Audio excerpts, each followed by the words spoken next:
Durante evento em uma igreja evangélica em Orlando, nos Estados Unidos, Jair Bolsonaro voltou a falar sobre o período que passou no comando do Brasil. O ex-presidente chegou a falar sobre sua missão. Primeiro, obrigado a Deus pela minha vida, pela missão que Ele me deu e pelo momento que estou vivendo. Ele sabe o tempo certo para tudo. Amém.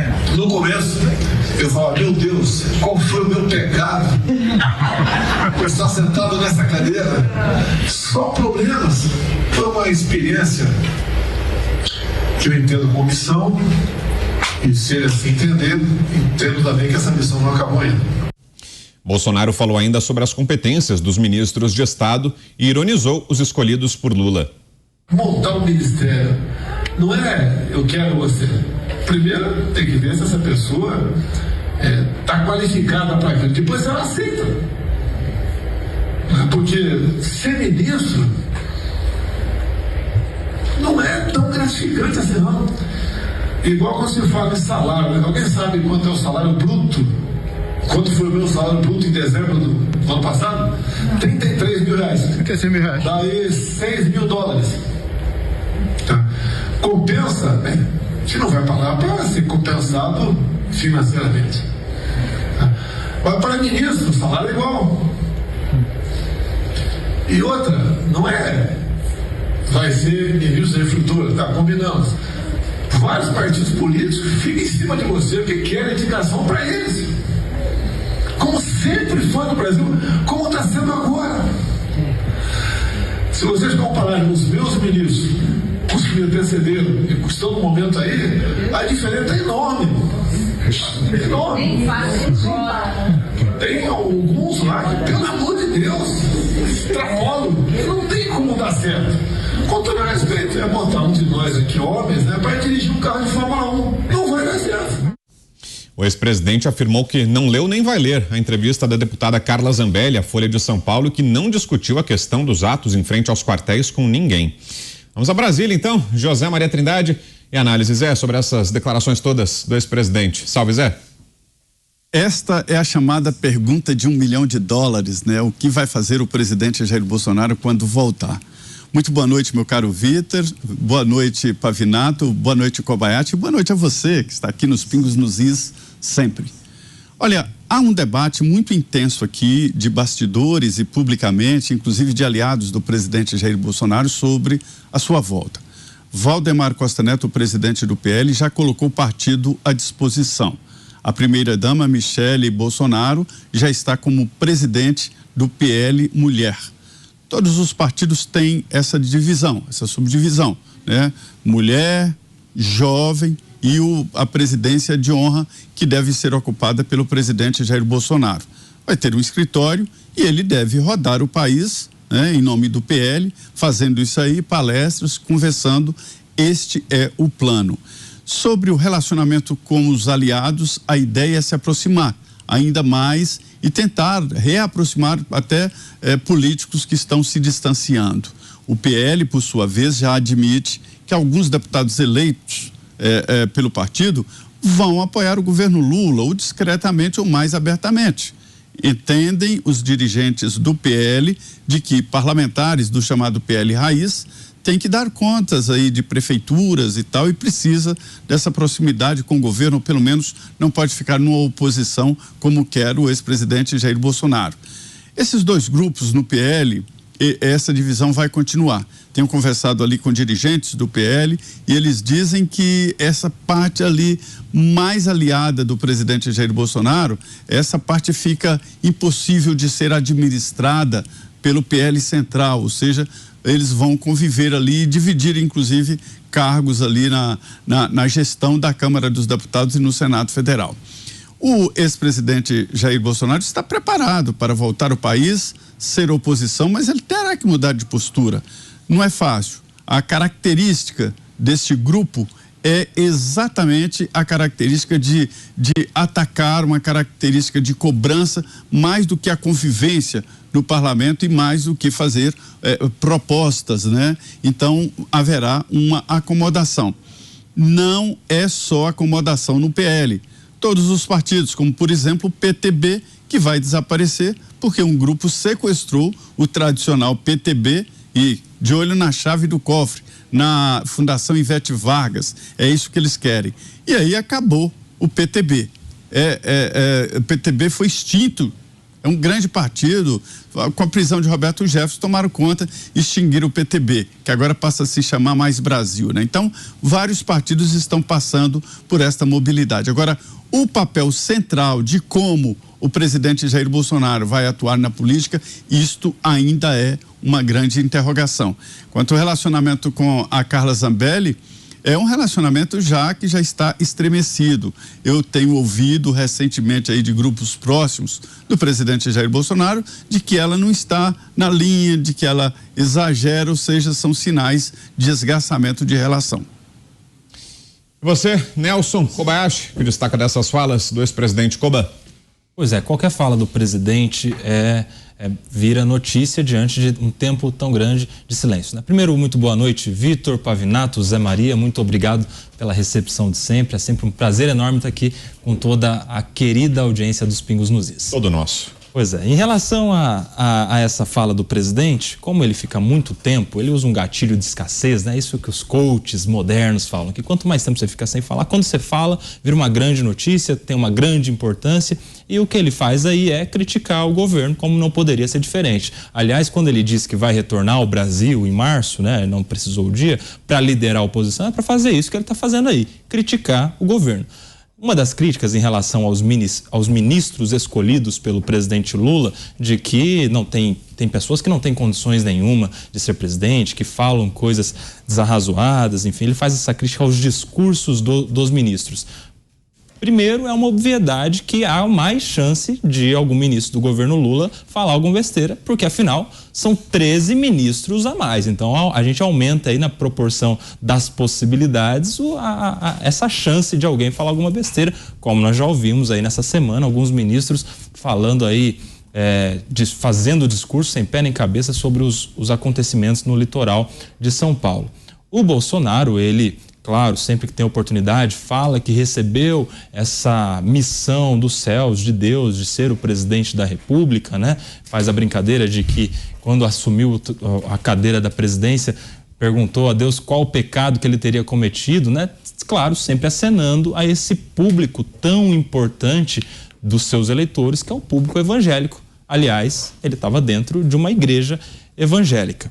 Mas, vou dizer uma coisa, o público evangélico aqui no Brasil, em especial as lideranças, não estão muito assim próximas do presidente Bolsonaro, não, por conta de algumas decepções que foram deixadas de lado no período eleitoral em razão de uma causa mais forte, que seria vencer as eleições. O público evangélico ou as lideranças importantes dos evangélicos têm um pé atrás de desconfiança nessa relação do presidente Bolsonaro com esse público da religião evangélica, porque quando é para fazer campanha, o Bolsonaro, ele se aproxima, ele vai nas igrejas, ele sai na foto, ele está sempre próximo de lideranças, mas quando é para tomar decisões importantes, ele se cercou ali, durante o seu governo, de bajuladores, de pessoas que o levaram a acreditar com muita convicção em coisas que não contribuíram para a sua pretensão de continuar na presidência da República.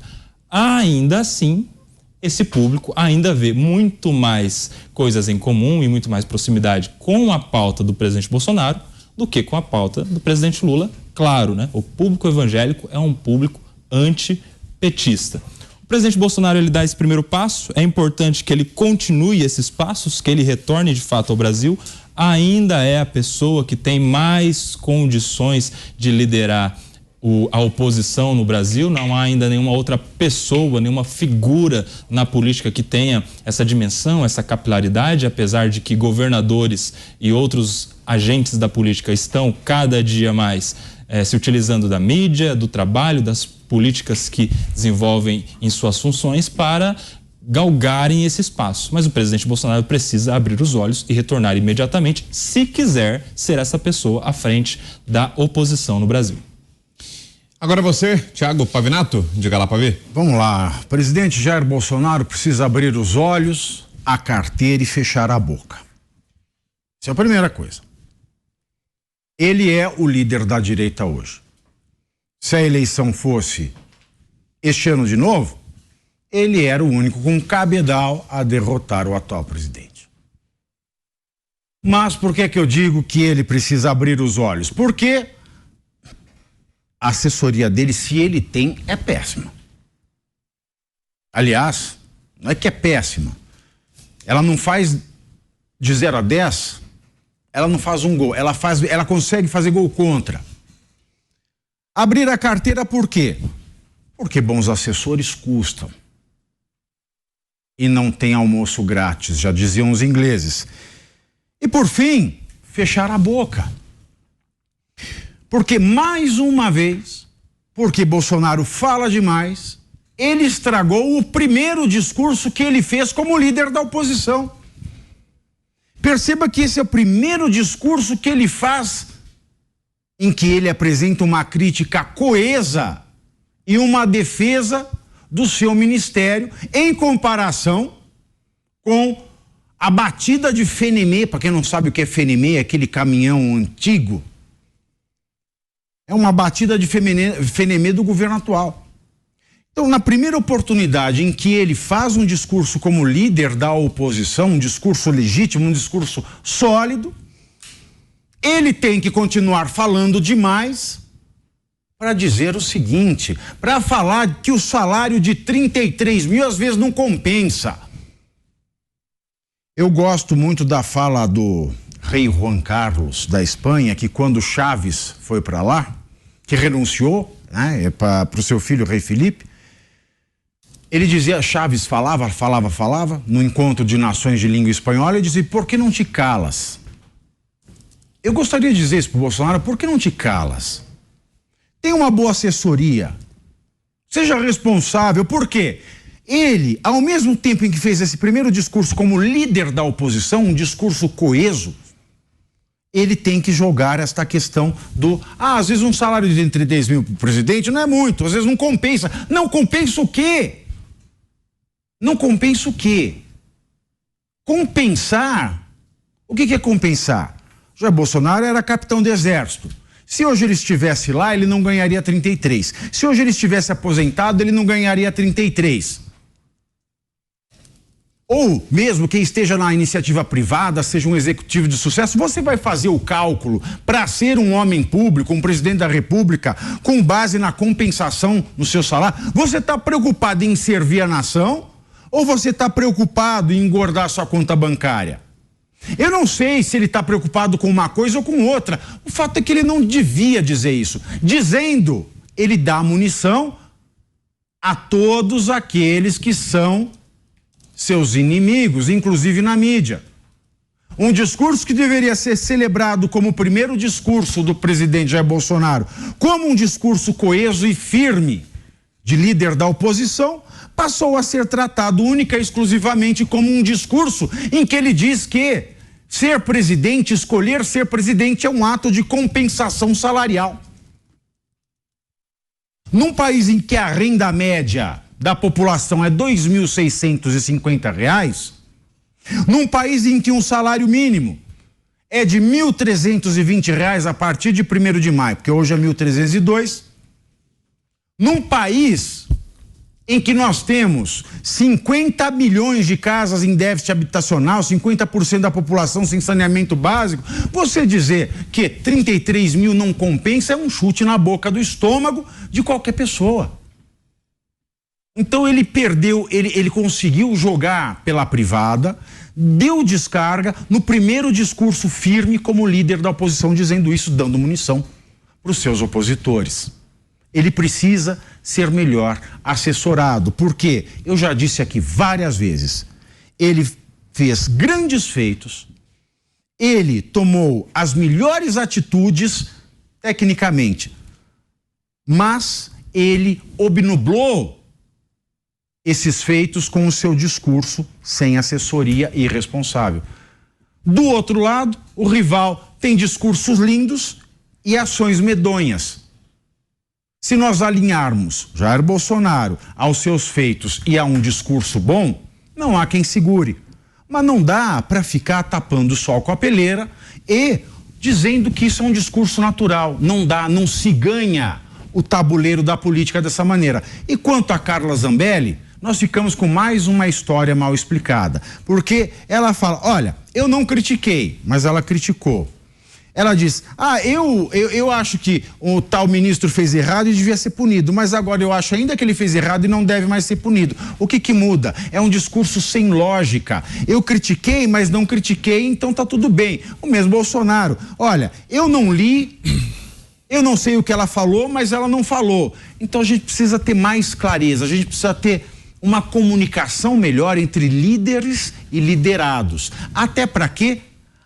Essa fala, essa comunicação entre líder e liderado não seja malversada pelos opositores. Entrou no ar agora a nossa enquete, acabou de ser aberta mesmo a votação lá no site da Jovem Pan. A pergunta é: você acha que Jair Bolsonaro deve ser candidato à presidência em 2026? Sim ou não? É só o começo da votação, por enquanto 83,33% votaram sim, 16,67% não. Para participar é fácil, você acessa o site da Jovem Pan, é o www.jovempan.com.br. Lá fica em destaque a nossa pergunta, você deixa a sua opinião e no final do programa a gente traz aqui, como sempre, o resultado da nossa enquete. Agora, Nelson Kobayashi, um outro destaque dessa palestra de ontem, do ex-presidente Jair Bolsonaro, uma outra fala que está repercutindo bastante dele foi sobre vacinação.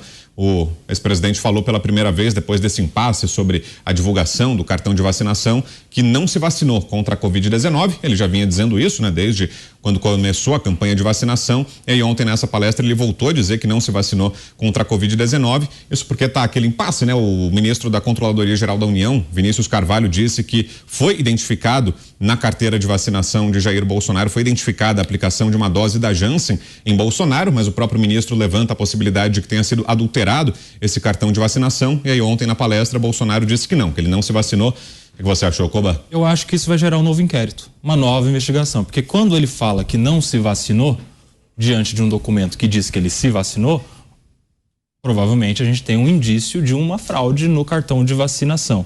Então o Bolsonaro dá mais uma oportunidade ao Ministério Público, à Polícia Federal e ao Judiciário de convocá-lo agora, intimá-lo a esclarecer essa questão, confirmar de fato, de maneira oficial, se houve ou não houve vacina, porque se ele disser que não se vacinou com todas as letras e confirmar isso às autoridades, provavelmente a gente vai ter uma investigação aberta para saber por que é que o cartão de vacina divulgado informa outro dado, informa a vacinação com, inclusive, qual tipo de vacina, né? E aí, provavelmente, algum servidor é que vai pagar essa conta, certamente, porque é o elo mais fraco. Ou a gente vai ter aí isso se virando contra o próprio presidente Bolsonaro. Mas é uma questão, assim, muito difícil, muito complexa de se avaliar sem o conhecimento, de fato, de todos os detalhes a respeito disso.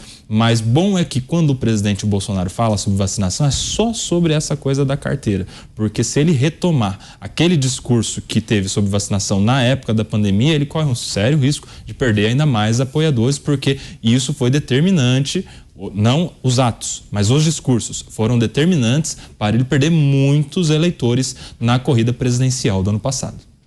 Inclusive, ele disse que nem estava em São Paulo no dia, Zé, porque, segundo as informações, essa dose teria sido aplicada aqui em São Paulo, e aí o ex-presidente fala que ele nem estava em São Paulo nesse dia, chamou a imprensa de mentirosa. O que achou dessa declaração, Zé?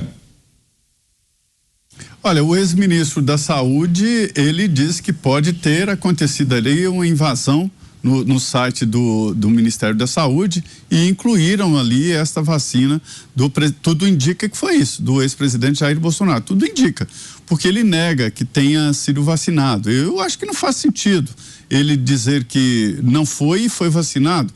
Isso até provocou problemas e constrangimentos nas viagens que ele fez ao exterior, né, para entrada nos Estados Unidos, enfim, ele poderia simplesmente dizer que vacinou. Há atrás dessa insinuação e dessa história um grande descrédito no banco de dados do próprio governo. Quem colocou isso lá, quando, de que forma, né? E por outro lado também, há no imaginário ali de alguns que o presidente Jair Bolsonaro não defendia a vacina, ele lutava contra uma tendência de vacinação obrigatória, compulsória, sim. E isso ele sempre foi contra. Ele até trocou o ministro Mandetta, Henrique Mandetta, exatamente porque Henrique Mandetta veio com uma pressão muito forte para que o Brasil tomasse medidas muito agressivas, como a obrigatoriedade da vacina. Já pensou pegar pessoas na rua e espetar, ou em casa e espetar o braço dele? Quer dizer, eu defendo a vacina. Eu defendo a vacina. Sempre que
obrigar alguém a se vacinar. Pavinato. Bom,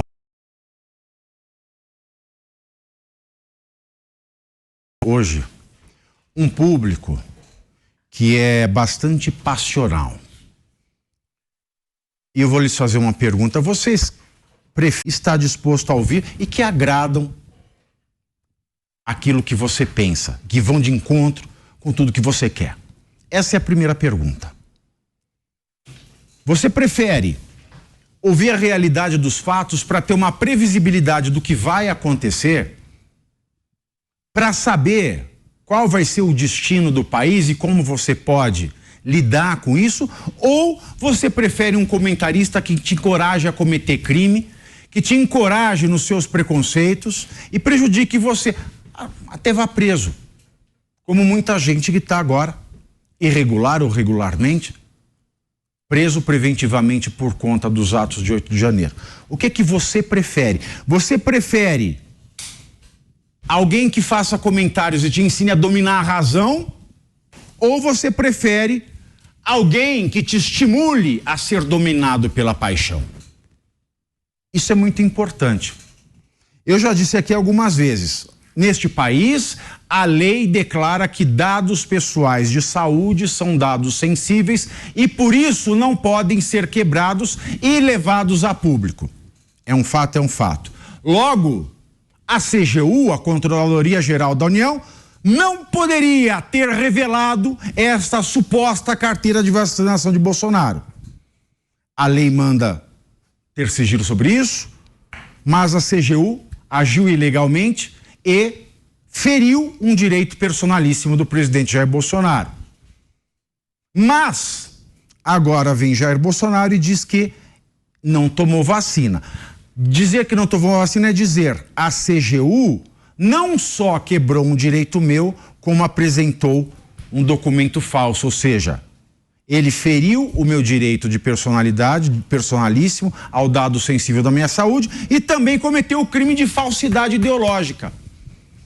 Isso é muito sério. Agora, isso levanta uma outra questão, que o Zé já levantou. Ele entrou nos Estados Unidos. Nos Estados Unidos, durante bom tempo, eu não sei se até agora esse momento, mas em novembro era assim, ele precisa apresentar o cartão de vacinação, não importa se o seu passaporte é diplomático.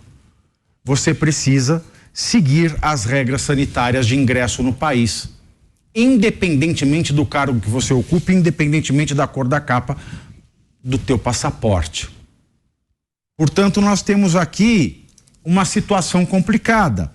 O ex-presidente que diz que não tomou a vacina e está dentro de um país que só permite a entrada tendo tomado a vacina. E um país que não abre exceção. Não importa se o passaporte é pessoal ou se é diplomático. Bom, nada disso estaria acontecendo se a CGU não tivesse cometido um ato ilícito, em primeiro lugar, um ato antijurídico. Uma vez que ela cometeu, o presidente poderia ter se mantido em silêncio, porque ninguém é obrigado a produzir prova contra si mesmo.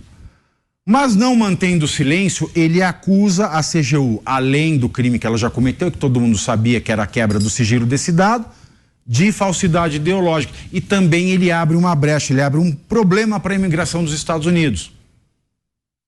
Aí eu falo para você, quando eu digo que ele fala demais e vocês ficam bravos, porque vocês também, é igual um comentarista petista, lulista. O comentarista petista, lulista, ele é aplaudido pelo público petista, lulista, toda vez que fala mal do Bolsonaro, mas sempre é atacado quando eles falam mal de Lula. O bom crítico, até porque a função do crítico é criticar. Se fosse para fazer elogio, eu ia ser drag queen com o nome de Hebe Camargo, ia dizer que todo mundo é gracinha. Mas o crítico critica, doa quem doer. E esteja dentro da razão para